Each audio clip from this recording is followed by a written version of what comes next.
never seen this kind of love before. The program you're about to watch contains stories of real people. Today, as you watch, expect to be inspired, transformed, and healed. Welcome to Peculiar Moments Global, where every moment is supernatural. Your love story is next.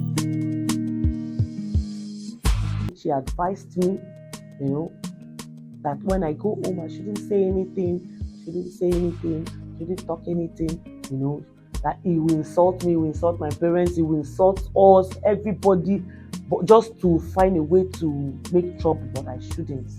And I obeyed her. Then in the morning, I had to go and report to the YJ that this time I want to go. So they now said, what's my evidence that he did this to me? Because my neck was broken. And then the lady now, I told them I have a client in the shop when all this thing happened. And they said I should call her. When she came, she never even explained with her mouth. She just opened the voice record for them, and then after a while, she started showing them the video of his action and everything. They were like, wow.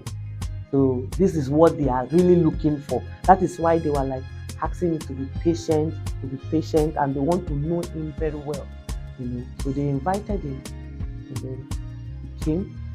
Then they played the video. They just asked him, what happened to your wife? He said he don't know.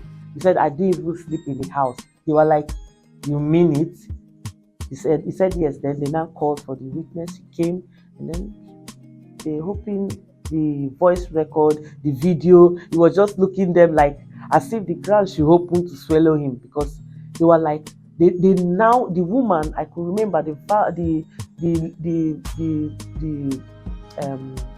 madam of that unit now said, Madam, from today your case, I'm going to handle your case by myself. This man is going to jail. The woman now said to call a lawyer, her own lawyer, then you should go and look for a lawyer. So it's from there, go and look for, okay, they detain him overnight and then free him in the morning, and then ask him to go and bring his lawyer, that they are not going to leave this case just like that. That was how he vanished. He never reported back. They called me, have I seen him? I said no. So after everything, the man ran away. Then my children were with me. They even advised me to keep the children with me, that for now we should leave home for now, because we don't know the plans he has with that woman that is living in our matrimonial home. So I should stay in my shop, since my shop has a changing room and a washroom plus the shop. So we really did not need plenty things to start up. The shop became our home, One day my children went to school. That was November. They went to school. The girls' school is a creche, while the boys' school was primary. And then normally when the school closed, I would see them running to my shop. So on that beautiful day, my children never came. I waited and waited and waited and waited. My children never showed up. Immediately, I just jumped to the police station, because the police station was just right opposite my shop. I ran to the police station to go and make complaint, and my children are missing. I went to the school, check on them. Even other pupils who have not gone, they said they were in school, but suddenly they did not see them again. That even Great's bag is in the school. They now showed me his bag. I just held the bag on my chest. I was like, God, where are my children? I don't even know who to call, because this man has run away. His number is not going. So not even, because he's dodging not to, go to court. So he has vanished. No number to reach him. I came back to the police station, reported to them that I have gone to the school. The children are not there. They were like, calm down. Let us just wait. They said 24 hours, I think. So we waited. no avail. Finally, I relocated back to Nigeria. But I'm still going to Accra, hoping that one day I will see them. I don't have his number. His siblings are they are all out of the country, but even his mother is out of the country. But I always call them to check on them and then to see whether if them too will give me feedback of the children. But none of them was giving me any good feedback. So I was always praying. But I said, God, your own time, in your own time. I know maybe it may delay, but for that delay is to prepare me so that when they come, I can be able to take good care of them. And I could remember that was my earnest prayer, that God make it possible for me to see them. But I know it's going to delay, but that delay is not going to be denial. It's to prepare me so that when they will come, I can be able to take care of them. I'm not going to run scatter to look for them, but in your own time. So 2020 December, after the COVID, I was like, God, give me a surprise package of my children. I just want to hear their voice. That was what I said to God. I said, this Christmas, I don't need anything. I have gotten everything as a woman. Just give me this surprise package of me hearing from my children. And then on the 24th afternoon, I got a call from their father. And then he let me talk to them. I was like, God, truly you answer prayer. When the time is ripe, you answer prayer. Thank you for doing this for me. And then I know that the rest will follow. So I talked to them twice, thrice. During that Christmas, I was talking to them. But the father never opened up to tell me where they are staying. The following year, 2021 January, I called him. I want to see them. I want to come over where they have to see them. He said, oh, he's in Asaba. I shouldn't worry that he will rather come to see me with the children, blah, blah, blah. I said, no problem. So, but I was backing it with prayers. And then I think I even spoke to my pastor, Pastor T.B. Peters, and then he told me that I should just follow him softly. That even if he's angry, he wants to flame up when I'm calling, I shouldn't flame up alongside. I should just, follow him like as if I'm foolish, like as if maybe I even want the marriage back. That kind of soft talk, that even when I want to greet him, I should greet him, even ask, because I heard he has gotten other children, 4. I should even ask him about the smaller children he just got. I should just make peace, just to get my children. So I was doing that until Easter of that 2021. I sent them gifts, clothes, like a gift for my children, clothes gift. So the gift got to them, he switched off. After the gift, he has received the clothes for my children. He switched off his line. I couldn't wish him again. I ran back to my pastor. I said, Pastor, what's going on again? After this man has taken the clothes, he has switched. Pastor, calm down. He is going to be fine. That what God has started, he will finish it. Trust me. So just relax. Just be yourself. Don't allow it to weigh you down, because he's trying to make it weigh you down like before. So don't allow it to weigh you down. As you don't hear from them, just be praying, no matter how you have been. As in moving on, just move on. Everything will be fine. So he switched off for like 3 months. Only him came up again, and then finally my children. I made a video of those clothes for my first son and my second son. So as children, no matter how you hide your password as parents, they must still get to know your password. So one day, they got to know his password and now open his WhatsApp chat. They now saw that video I made They were like, so these things is mommy that really sent us this thing, these clothes, and daddy never told us, because I made a video. If the clothes, because I'm a designer, I made clothes for them, not ready-made. I made trousers, tops, and things.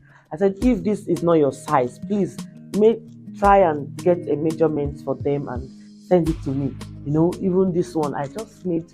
So when they now heard my voice, so it's mommy that sent us it. So all this why daddy has been lying to us. So they were like, no wonder when we asked daddy that you bought clothes for us, what about our younger ones? He just waved it off. No wonder it's not him that bought it. They were like speaking to themselves. And then on a beautiful day, on the 16th of after then, I didn't reach them again after when he switched off. When he finally came after the 3 months, whenever I want to talk to them, he will wave it. Yeah, he traveled, he did this, he did that. I said, no problem. As the way Pastor told me to relax, I relaxed.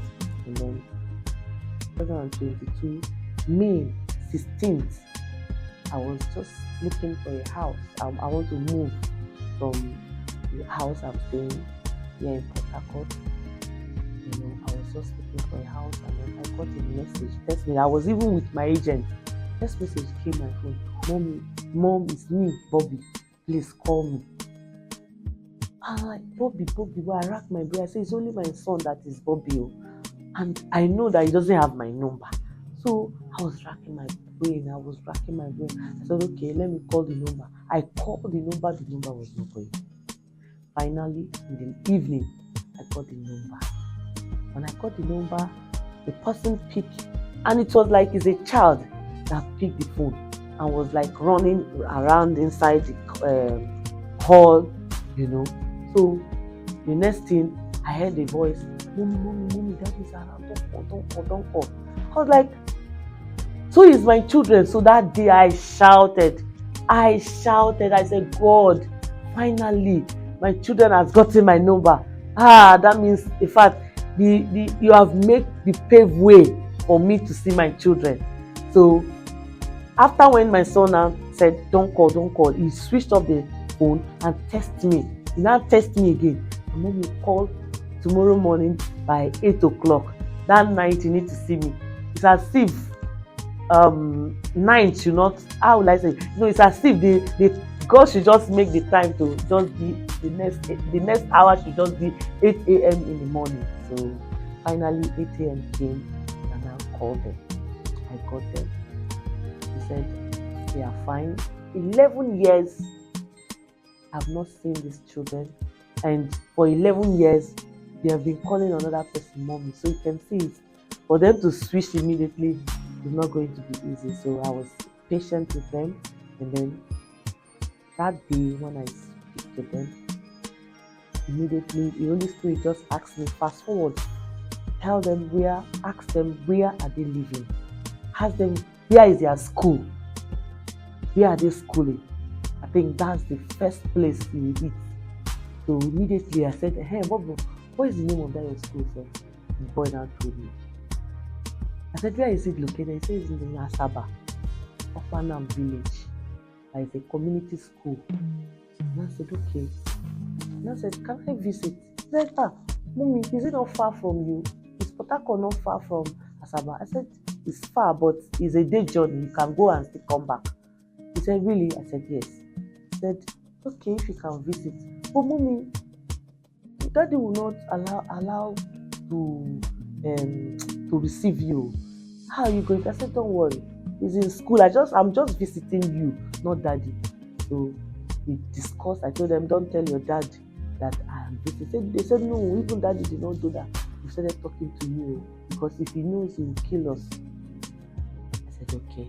So on the 19th morning, and I'm calling. I said, Bobby, I'm coming to Asaba this morning. He said, really? I said, yes. I said, I'm already heading to where I'm going to board the car.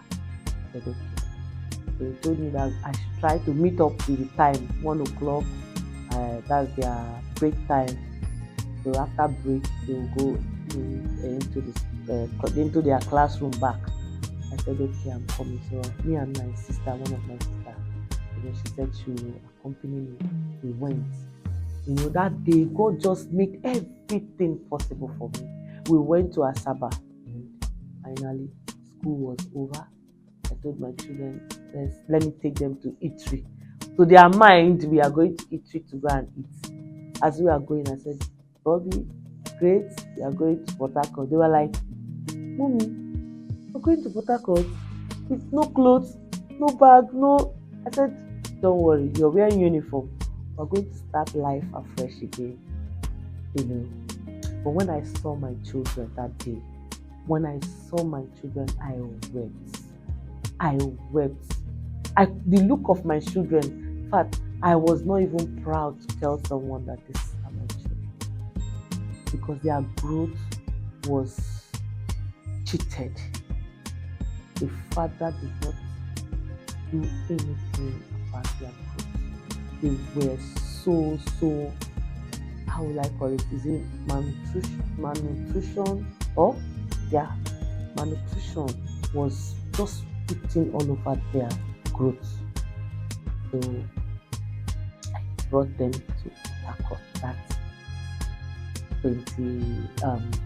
19th May 2002. It was 18 of joy. It was like I have never spent 12 years and 6 months to look for them. When a pregnant woman is pregnant for 9 months, and when she delivers, she will just forget that she was in a journey of 9 months. She will just forget about all the stress, all her happiness is her baby in her hands. So it was just like that with me that day. That day was a beautiful day in my life. It was a beautiful day in my life. God made everything so easy for me. When they came, the devil want to you think you can take care, you think you can do it alone. But God told me, tell that devil that yes, I am the Lord who has made way for you to see these children, for you to take them, and I will also make way for you to take care of them. By God's grace, my 3 children are complete with me. Before, I'm a mother of 3, but living with just 1. And now we are full family. My children are complete with me, healthy and sound, to the glory of God. Do you remember how it felt when you found yourself in a deep mess? When all hope was lost and all doors seemed shut? When friends were few and tears replaced laughter? When the money was out and luck lingered? When sickness ravaged your body and you envied those who could sleep? When your words were few and all you could do was stare? When fear ravaged your heart and depression ate deep into your soul? Did you ever make it through? Did God turn it around for good? Let someone experience love, hope, joy, impetus for action, help through your story. Be loud about your victory and be someone's light today. I've never seen this kind of love before. I've never seen this kind of God before. Who I be where you love me? So tell you came to die for me on the cross. Oh, I searched and searched and searched, no God like this. I've tried and tried and tried, no love like this. So